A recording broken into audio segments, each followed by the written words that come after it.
Oke, halo semua, gue Novia dan pada kesempatan kali ini gue pengen cerita sedikit tentang pengalaman gue beberapa hari terakhir. Ya sekaligus agak curcol aja sih sebenarnya. Jadi mungkin teman-teman bisa dengar juga dari suara gue. Beberapa hari terakhir gue mengalami sakit tenggorokan atau radang atau nggak tau lah yang bikin gue kadang batuk.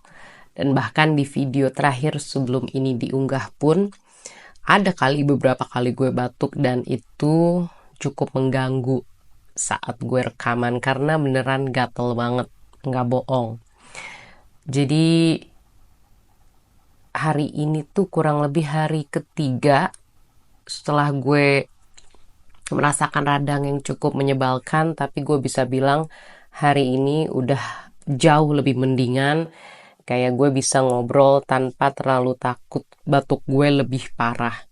Emang masih suka batuk sedikit kayak sekarang, tapi ya lebih mendingan lah karena yang terakhir tuh sampai dada gue lumayan sakit. Gue cukup sedih karena gue entah virus atau bakteri masuk ke dalam tubuh gue dan akhirnya cukup mengganggu ritme kreasi gue dan juga ritme bekerja gue. Tapi di sisi satu, dari sakit yang gue dapatkan ini gue belajar banyak hal, apalagi sekarang gue sakit saat gue aktif nih di YouTube, jadi gue ada bahan lah. Yang pertama tuh gue jadi ngeh kalau misalkan gue lagi fit, mungkin itu adalah saat yang tepat buat gue untuk menabung konten. Apalagi jika target gue tuh rencananya setiap hari unggah satu video YouTube. Kalau misalkan gue nggak nabung, ya kayak kemarin harusnya gue upload, tapi gue jadinya nggak upload karena gue memutuskan untuk istirahat aja deh. Gue mementingkan kesehatan gue terlebih dahulu.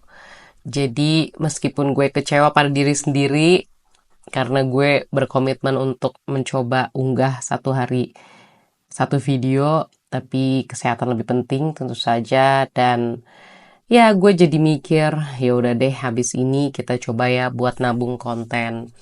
Terus kedua, selain mungkin virus atau bakteri yang masuk ke tubuh gue, karena selain gue, keluarga gue emang udah yang serumah udah sakit duluan, jadi gue nih termasuk orang terakhir yang terkena sakitnya. Sakitnya serupa, radang tenggorokan, terus demam. Gue belajar untuk tidak menyepelekan kesehatan diri sendiri sih, apalagi ketika kita sehat. Karena kalau ketika kita sehat, gue nggak tahu teman-teman gimana, cuma kalau gue sering ya menyepelekan betapa sakit tuh kita kadang suka nggak tahu loh, entah dari virus atau bakteri tiba-tiba masuk ke tubuh kita. Dan kalau kita lengah sedikit, kalau kita jelek manajemen tubuhnya, entah sering begadang alias gue, terus suka males-malesan, kayak mandi telat lah agak malam, bangun siang, begadang. Sekali lagi begadang tuh faktor yang menurut gue cukup berpengaruh buat diri gue.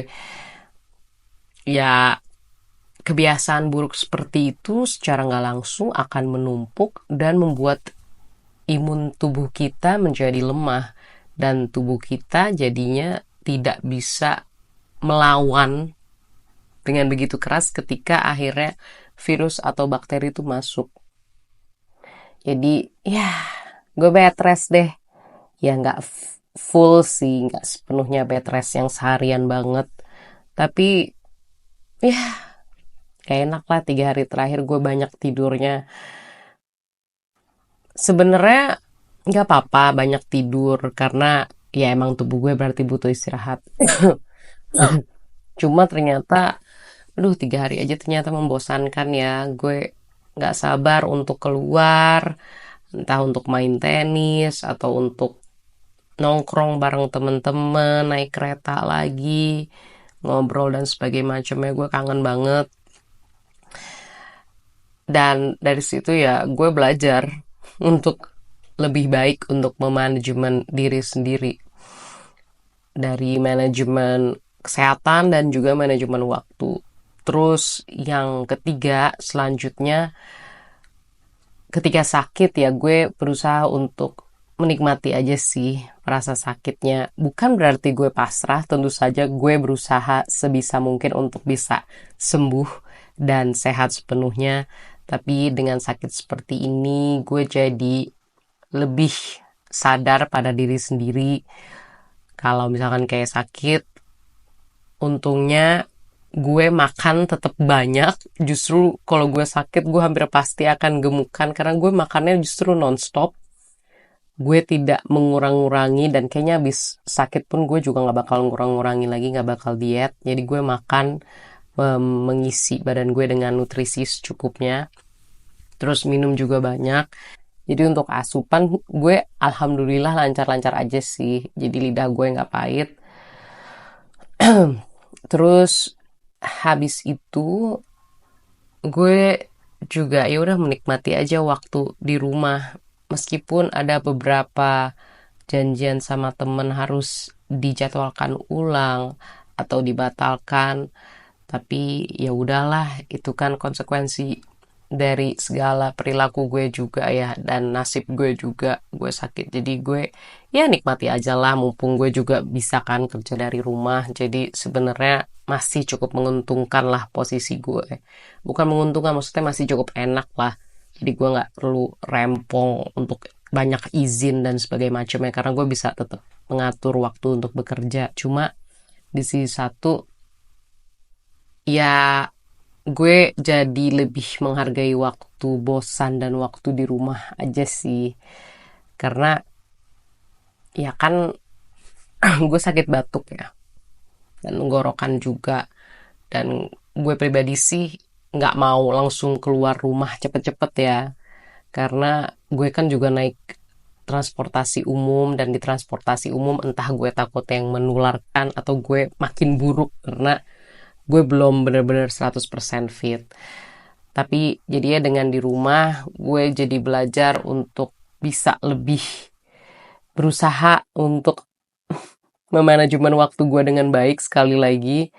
Karena kalau di rumah kan jadinya pilihannya tuh entah main HP aja, atau nonton film, atau baca buku dan lain sebagainya. Walaupun jujur gue jauh lebih sering main HP, itu jelek banget. Tapi jadinya gue jadi bisa melihat diri sendiri, oh ya gue emang harus ngurangin main HP sih, dan mungkin coba menggunakan waktu gue dengan hal-hal lain yang mungkin lebih baik dan lebih bermanfaat buat gue. HP, main di HP, entah main sosmed, entah internet lainnya tuh mungkin emang juga bermanfaat ya. Cuma kalau terlalu banyak juga menurut gue nggak ada gunanya sih. Karena kalau buat gue ya, yang paling berpengaruh untuk menambah ilmu gue tuh tetap baca buku sih, tetap cara-cara konvensional sih. Baca buku, nulis. Emang ngomongnya enak, cuma pas ngelakuin tuh kayaknya susah banget. Dan karena mungkin susah ya, jadi yang kita lakukan tuh biasanya effortnya lebih gede, usahanya lebih gede, dan kita pun jadinya malah kan keinget terus. Daripada misalkan kalau gue ya buka internet, sosmed, terus scroll banyak-banyak, emang informasi yang didapatkan tuh, secuil-secuil informasi yang didapatkan tuh akan banyak ya kan, dan mungkin beberapa dari informasi tersebut juga bermanfaat. Cuma biasanya gue habis itu lupa cuy, nggak bakal gue inget banget karena mudah gue dapatkan dan nggak penting sebenarnya. Beda ketika gue misalkan baca buku, kayak gue misalkan lagi baca buku Pecahkan NYC. Gue agak kaget sih karena justru kebanyakan buku ini nih sejarah tentang stand up comedy di New York. Padahal gue ekspektasinya lebih banyak tentang kehidupan Panji Pragiwaksononya sebagai stand up comedian. Cuma tetap saja meskipun agak beda ekspektasi gue masih tetap masuk informasi tentang sejarah stand up comedy di New York atau di Amerika Serikat. Kayak misalkan ketika itu stand up comedian dekat dengan mafia, karena stand up comedian itu termasuk cukup yang murah kalau dibayar untuk menghibur. Jadi kelihatannya nggak penting, tapi karena padat informasinya, terus gue baca kan butuh usaha ya. Gue tuh jadi ingat informasinya loh. Gak kayak ketika gue harus scroll misalkan X, ya udah gitu aja gitu, kayak trivial, dan gue nggak inget. Makanya dari situ, dari sakit gue kali ini, gue berefleksi juga kalau ya gue harus bisa menggunakan waktu gue dengan lebih baik juga sih. Jadi inti dari sakit gue ini adalah gue harus bisa memanajemen diri sendiri agar lebih baik, agar lebih sehat, agar lebih disiplin, ya agar bisa lebih hidup dengan benar aja sih. Nah itu aja video kali ini. Terima kasih buat teman-teman yang udah nonton. Sehat-sehat selalu guys. Apalagi kita kayaknya sedang menjalani sebuah efek atau mungkin proses dari perubahan iklim. Jadi mungkin cuaca juga penuh anomali. Tapi it's okay. Yang penting kita sendiri berusaha untuk tetap sehat dan mencoba memanajemen diri dengan baik. Oke, sekali lagi terima kasih dan sampai jumpa di video selanjutnya. Dadah!